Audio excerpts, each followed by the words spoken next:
ओम शांति। आज 21 मार्च 2024 के साकार मधुर महावाक्य हैं। मीठे बच्चे, अंतर्मुखी हो, याद का अभ्यास करो। चेक करो कि आत्म अभिमानी और परमात्मा अभिमानी कितना समय रहते हैं। प्रश्न है आज की मुरली का कि जो बच्चे एकांत में जाकर आत्माभिमानी बनने की प्रैक्टिस करते हैं उनकी निशानी क्या होगी। क्या प्रश्न है आज का कि जो बच्चे एकांत में बैठकर आत्माभिमानी बनने की प्रैक्टिस करते हैं उनकी निशानी क्या होगी। उत्तर है इसका, उनके मुख से कभी उल्टा सुल्टा बोल नहीं निकलेगा। सेकंड कि भाई भाई का आपस में बहुत लव होगा, सदा शीरखंड होकर रहेंगे। तीसरा कि धारणा बहुत अच्छी होगी, उनसे कोई विकर्म नहीं होगा। चौथा कि उनकी दृष्टि बहुत मीठी होगी, कभी देह अभिमान नहीं आएगा। पांचवा कि कोई को भी दुख नहीं देंगे। ओम शांति। रूहानी बच्चों प्रति सिर्फ रूह कहेंगे तो फिर जीव निकल जाता है, इसलिए रूहानी बच्चों प्रति रूहानी बाप समझाते हैं कि अपने को आत्मा समझना है। हम आत्माओं को बाप से यह नॉलेज मिलती है, बच्चों को देही अभिमानी हो रहना है। बाप आए ही हैं बच्चों को ले जाने के लिए। भल सतयुग में तुम आत्माभिमानी बनते हो, परंतु परमात्माभिमानी नहीं। यहाँ तुम आत्म अभिमानी भी बनते हो तो परमात्मा अभिमानी भी, अर्थात कि हम बाप की संतान हैं। यहाँ और वहाँ में बहुत फ़र्क है। यहाँ है पढ़ाई, वहाँ पढ़ने की बात नहीं। यहाँ हर एक अपने को आत्मा समझता है और बाबा हमको पढ़ाते हैं। इन निश्चय में रहकर सुनेंगे तो धारणा बहुत अच्छी होगी, आत्म अभिमानी बनते जाएंगे। इस अवस्था में टिकने की मंजिल बहुत बड़ी है। सुनने में बहुत सहज लगता है, बच्चों को यही अनुभव सुनाना है कि हम कैसे अपने को आत्मा और दूसरे को भी आत्मा समझ बात करते हैं। बाप कहते हैं मैं भल इस शरीर में हूँ, परंतु मेरी है असल में प्रैक्टिस है। मैं बच्चे को आत्मा ही समझता हूँ, आत्मा को पढ़ाता हूँ। भक्ति मार्ग में भी आत्मा पाठ बजाते आई है, पाठ बजाते बजाते पतित बनी है, अब फिर आत्मा को पवित्र बनना है। सो जब तक बाप को परमात्मा समझकर याद नहीं करेंगे तो पवित्र कैसे बनेंगे। इस पर बच्चों को बहुत अंतर्मुखी हो याद का अभ्यास करना है। नॉलेज सहज है, बाकी है निश्चय पक्का रहे कि हम आत्मा पढ़ते हैं, बाबा हमको पढ़ाते हैं तो धारणा भी होगी और कोई विकर्म नहीं होगा। ऐसे नहीं, इस समय हमसे कोई विकर्म नहीं होता है। विक्रमाजीत तो अंत में बनेंगे। भाई भाई की दृष्टि बहुत मीठी रहती है, इसमें कोई देह अभिमान नहीं आएगा। बच्चे समझते हैं कि बाप की नॉलेज बड़ी डीप है। अगर ऊंच से ऊंच बनना है तो यह प्रैक्टिस अच्छी रीति करनी पड़े, इस पर गौर करना पड़े। अंतर्मुखी होने के लिए एकांत भी चाहिए।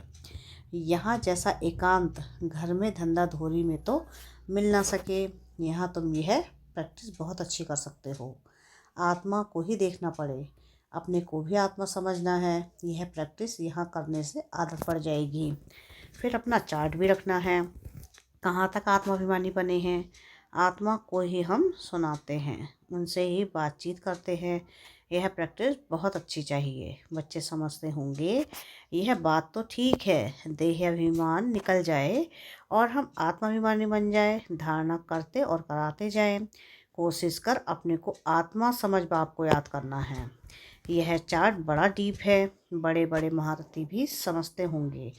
बाबा जो दिन प्रतिदिन सब्जेक्ट देते हैं विचार सागर मंथन करने के लिए, यह तो बहुत बड़ी पॉइंट्स है।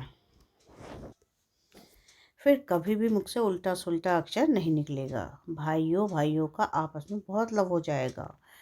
हम सब ईश्वर के संतान हैं। बाप की महिमा को तो जानते ही हो कि श्री कृष्ण की महिमा अलग, उनको कहते हैं सर्वगुण संपन्न। परंतु श्री कृष्ण के पास गुण कहाँ से आए। भले उनकी महिमा अलग है, परंतु सर्वगुण संपन्न बना तो ज्ञान सागर बाप से ही है ना। तो अपनी जांच बहुत रखनी है, कदम कदम पर पूरा पोता मेल निकालना है। व्यापारी लोग सारे दिन की मुरादी रात को संभालते हैं, तुम्हारा भी व्यापार है ना। रात्रि को जांच करनी है कि हमने सबको भाई भाई समझकर बात की, कोई को भी दुख तो नहीं दिया। क्योंकि तुम जानते हो हम सब भाई भाई क्षीर सागर की तरफ जा रहे हैं। यह है विषय सागर। तुम अभी न रावण राज्य में हो न राम राज्य में हो, तुम बीच में हो। तो अपने को आत्मा समझ बाप को याद करना है, देखना है कहाँ तक हमारी वह भाई भाई की दृष्टि की अवस्था रही। हम सब आत्माएं आपस में भाई भाई हैं। हम इस शरीर से पाठ बजाते हैं। आत्म अविनाशी है। आत्मा विनाशी है, शरीर विनाशी है। हमने 84 जन्मों का पाठ बजाया है। अब बाप आए हैं, कहते हैं मामी कम याद करो, अपने को आत्मा समझो। आत्मा समझने से भाई भाई हो जाते हैं। यह बाप ही समझाते हैं, बाप के सिवाय और कोई का पाठ ही नहीं। प्रेरणा आदि की बात नहीं, जैसे टीचर बैठ समझाते हैं वैसे ही बाप बच्चों को समझाते हैं। यह विचार करने की बात है, इसमें समय भी देना पड़ता है।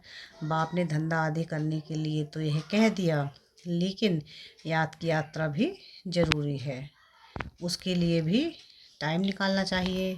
सर्विस भी सबके भिन्न भिन्न है, कोई बहुत बहुत टाइम निकाल सकते हैं। मैगज़ीन में भी युक्ति से लिखना है कि यहाँ ऐसे बाप को याद करना होता है, एक दो को भाई भाई समझना होता है। बाप आकर सभी आत्माओं को पढ़ाते हैं। आत्मा में दैवी गुणों के संस्कार अभी भरने हैं। मनुष्य पूछते हैं कि भारत का प्राचीन योग क्या है। तुम समझा सकते हो, परंतु तुम अभी बहुत थोड़े हो। तुम्हारा नाम निकला नहीं है। ईश्वर योग सिखलाते हैं।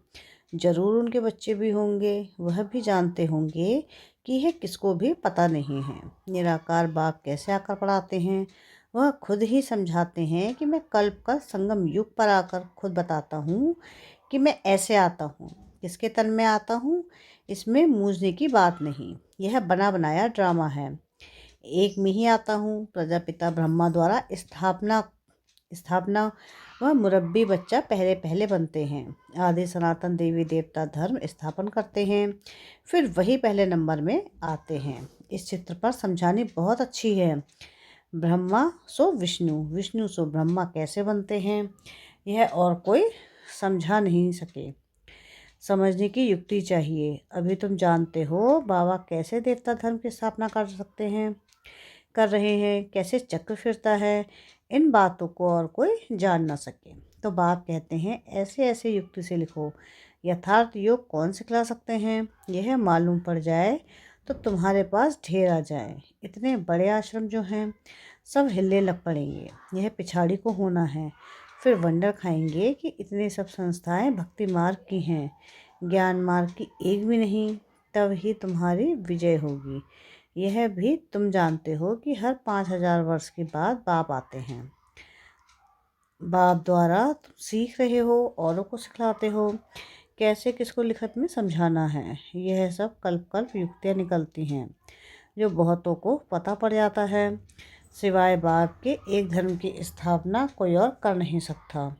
तुम जानते हो, उस तरफ है रावण, इस तरफ है राम। रावण पर तुम जीत पाते हो, वह सब है रावण संप्रदाय। तुम ईश्वरीय संप्रदाय बहुत थोड़े हो।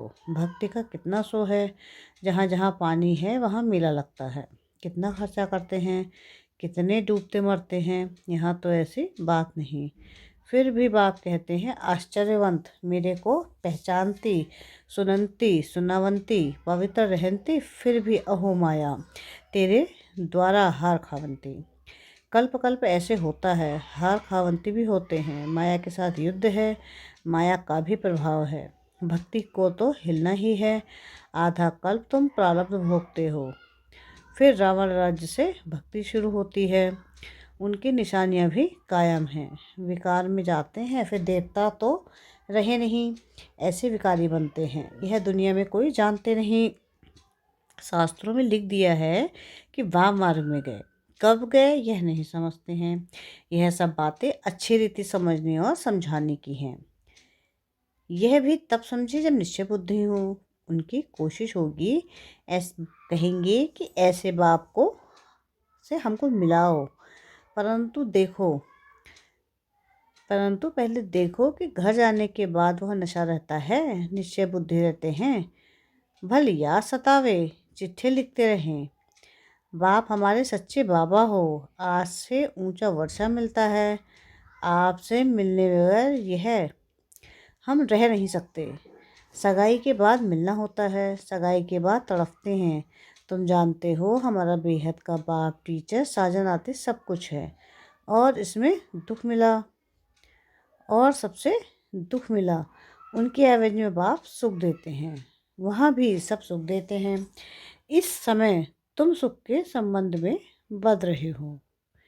यह पुरुषोत्तम बनने का पुरुषोत्तम युग है। मूल बात है कि अपने को आत्मा समझना है, बाप को प्यार से याद करना है।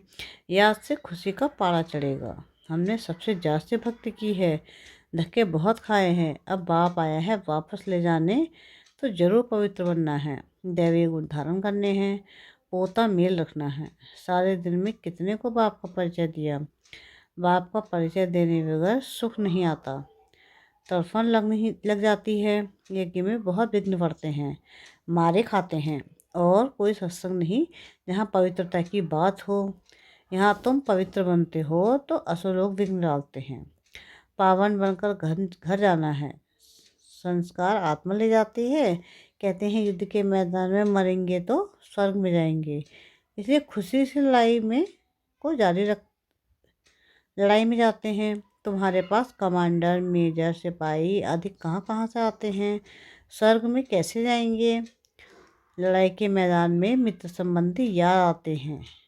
अब बाप समझाते हैं कि सबको वापस जाना है। अपने को आत्मा समझो, भाई भाई को समझो। बाप को याद करो। जो जितना पुरुषार्थ करेंगे उतना ऊंच पद पाएंगे। वो लोग कहते हैं हम भाई भाई हैं, परंतु अर्थ नहीं जानते, बाप को ही नहीं जानते। लोग समझते हैं कि हम निष्काम सेवा करते हैं। हमको फल की इच्छा नहीं, परंतु फल तो जरूर मिलना है। निष्काम सेवा तो एक बाप ही करते हैं। बच्चे जानते हैं कि बाप कितनी ग्लानि की है। बाप की देवताओं की भी ग्लानि की है। अब देवताएं किसी की हिंसा तो कर नहीं सकते। यहाँ तो तुम डबल अहिंसक बनते हो, ना काम कटारी ना क्रोध करना। क्रोध भी बड़ा विकार है। कहते हैं बच्चों पर बहुत क्रोध किया। बाप समझाते हैं कि थप्पड़ आदि कभी भी मारना, वह भी भाई है, उसमें भी आत्मा है। आत्मा छोटी बड़ी नहीं होती। यह बच्चा नहीं, परंतु तुम्हारा छोटा भाई है। आत्मा समझना है, छोटे भाई को मारना नहीं है। माँ इसलिए श्री कृष्ण के लिए दिखाते हैं कि ओखरी में बांधा। वास्तव में ऐसी बात है नहीं। यह भिन्न भिन्न शिक्षाएं हैं। बाकी श्री कृष्ण को क्या प्रभाव पड़ी है ये माखन की,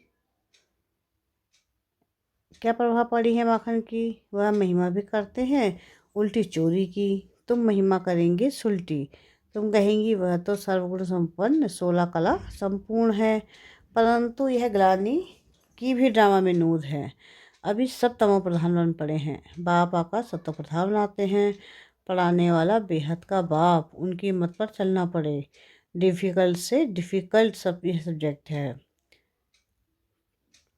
पद भी तुम कितना ऊंच पाते हो। अगर सहज हो तो सब इस इम्तिहान में लग जाए। इसमें बड़ी मेहनत है। देह अभिमान आने से विघ्न बन जाएंगे। इसलिए छुई मुई का दृष्टांत है। बाप को याद करने से तुम खड़े हो जाएंगे। भूलने से कुछ ना कुछ भूल हो जाएगी। पद भी कम हो पड़ता है। शिक्षा तो सबको दी है, जिसकी बाद में गीता बनाई है। गरुड़ पुराण में रोचक बातें लिखी हैं जो मनुष्यों को डर लगे।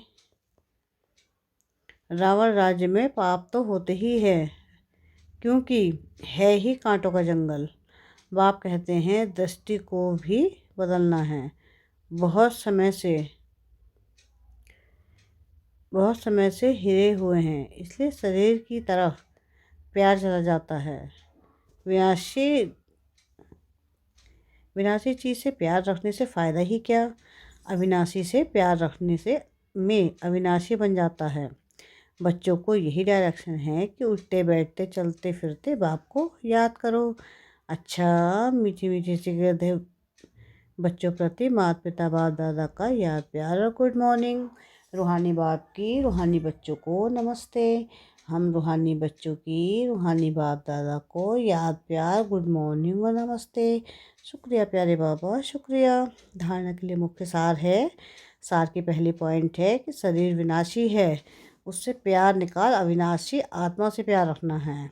अविनाशी बाप को याद अविनाशी बाप को याद करना है। आत्मा भाई भाई है, हम भाई से बात करते हैं, यह अभ्यास करना है। सेकंड पॉइंट है कि विचार सागर मंथन कर अपनी ऐसी अवस्था बनानी है जो मुख से कभी कोई उल्टा सुल्टा बोल ना निकले। कदम कदम पर अपना पूरा मेल चेक करना है। वरदान है आज की मुरली का कि निमित्त और निर्माण भाव से सेवा करने वाले श्रेष्ठ सफलता मूर्त भाव। सेवाधारी अर्थात सदा बाप समान निमित्त बनने और निर्माण रहने वाले। निर्माणता ही से सफलता का साधन है।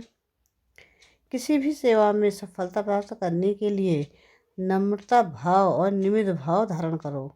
इससे सेवा में सदैव मौज का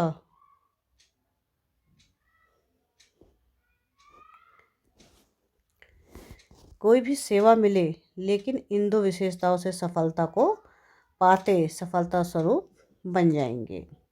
स्लोगन है आज की मुरली का कि सेकंड में विदेही बनने का अभ्यास हो तो सूर्यवंशी में आ जाएंगे। क्या है स्लोगन आज का कि सेकंड में विदेही बनने का अभ्यास हो तो सूर्यवंशी में आ जाएंगे। अच्छा, ओम शांति।